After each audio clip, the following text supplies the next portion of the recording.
In the fading twilight of Somali Peninsula, as the winds carried whispers of defiance and desperation, colonial servants in British Somaliland moved with cold precision, not for their people, but for their foreign masters.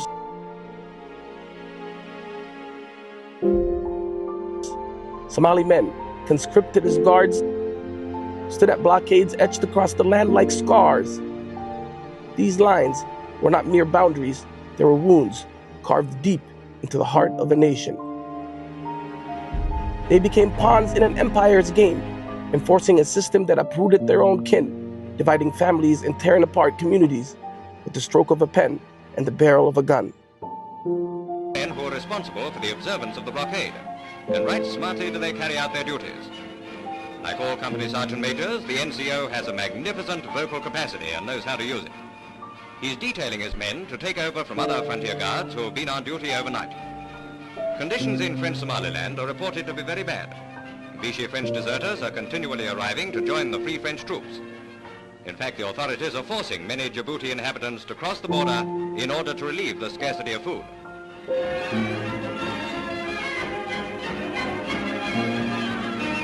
A camel boy and 2 women are brought in after trying to run the blockade overnight. The British authorities have large supplies of foodstuffs ready for the Somalis, which will be made available as soon as the Vichy government may decide to play the game and help us to put France back where she was before the war. In the meantime, blockade running will get her nowhere.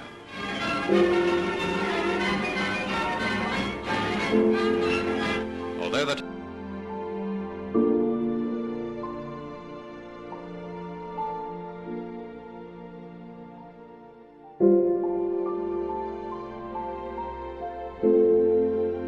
At dawn, the scene was one of quiet cruelty. Somali women and children, gaunt and desperate, emerged from the shadows. They had braved the night, risked it all, just to cross these blockades. Their crime? Survival, seeking food, safety, or the chance to reunite with loved ones on the other side of the border. They never agreed to. Borders they never drew. These moments defined colonial hardship. Somali hands biting Somali wrists, mothers clutching their children as they were led away by their own countrymen, obeying orders handed down by British officers. Meanwhile, the British sat comfortably in Berbera and Hargeisa, far removed from the suffering they caused. They congratulated themselves on their control over the land. But beneath the surface, something simmered. There was a quiet rage, a fire in the hearts of those forced to enforce an empire's will.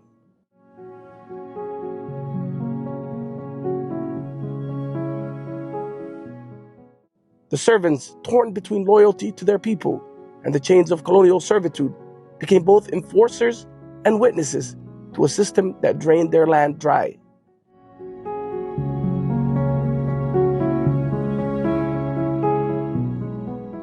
For the Somali people, the wounds of this era ran deep.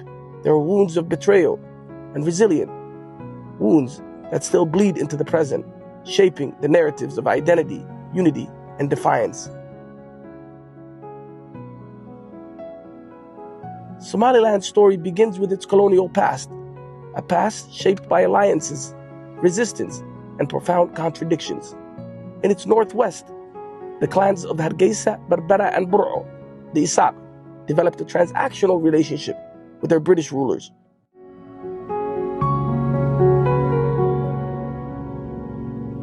To the British, these urban hubs offered strategic value, Berbera as a critical port, Hargeisa as an administrative center.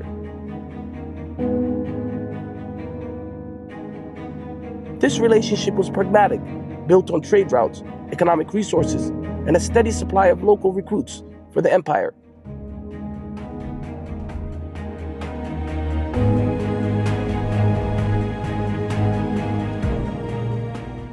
But this arrangement came at a cost, silencing Somali autonomy and perpetuating British control through indirect rule. For some in the Northwest, the colonial era became a time of distorted nostalgia, remembered as a period of stability, of order under British racial supremacy. But this narrative ignored the exploitation, the systemic marginalization, and the silencing of Somali voices.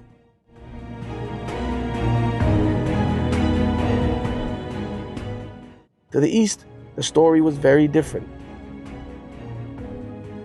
The Warsangali Sultanate stood firm, refusing to yield its sovereignty to British encroachment.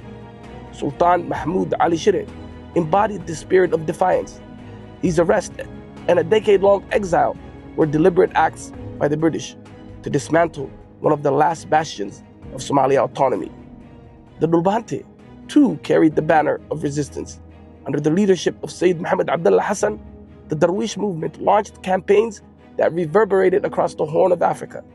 In their defiance, these groups not only resisted colonial oppression, but preserved the dignity of Somali sovereignty, a legacy that inspires debates over unity and independence to this day. Yet even as these struggles defined Somali identity, they sowed mistrust of centralized power, a mistrust that echoes in Somaliland's claims today. And yet when independence came, these divisions of colonial rule were set aside in pursuit of a shared dream, Somali Unity. In 1960, British Somaliland joined the Trust Territory of Somalia, what had been Italian Somaliland, to form the Somali Republic.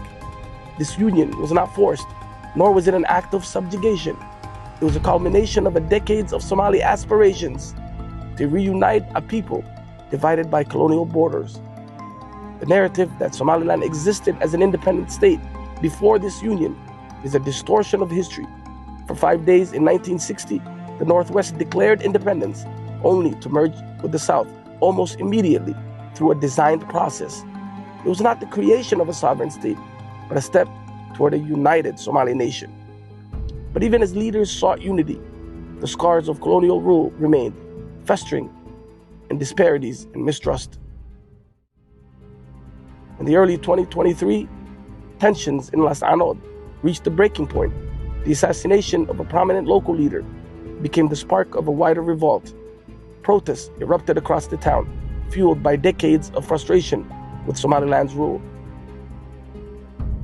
Driven by a vision of autonomy in the Sol, Senag, and Togdeh regions, with Somalia's federal framework viewed Somaliland's authority as an overreach, a sentiment that resonated deep throughout their ranks.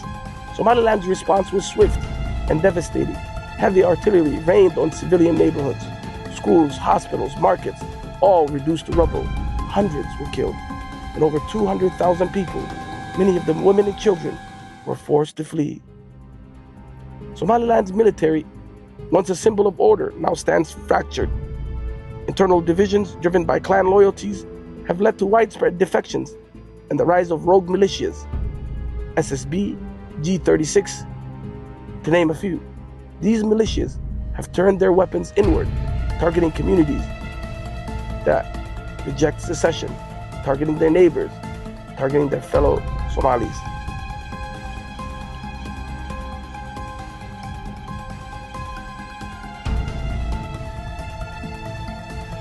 Under international law, Somaliland's claim for recognition is precarious. The Montevideo Convention requires defined borders, effective governance, and consent of the governed. Somaliland struggles on all fronts. Somaliland's story is not one of triumph alone. It is a story of exclusion, a story filled with challenges, resistance, and unresolved questions. Can a state claim democracy while silencing dissent? Can it claim sovereignty when half of its people reject its authority?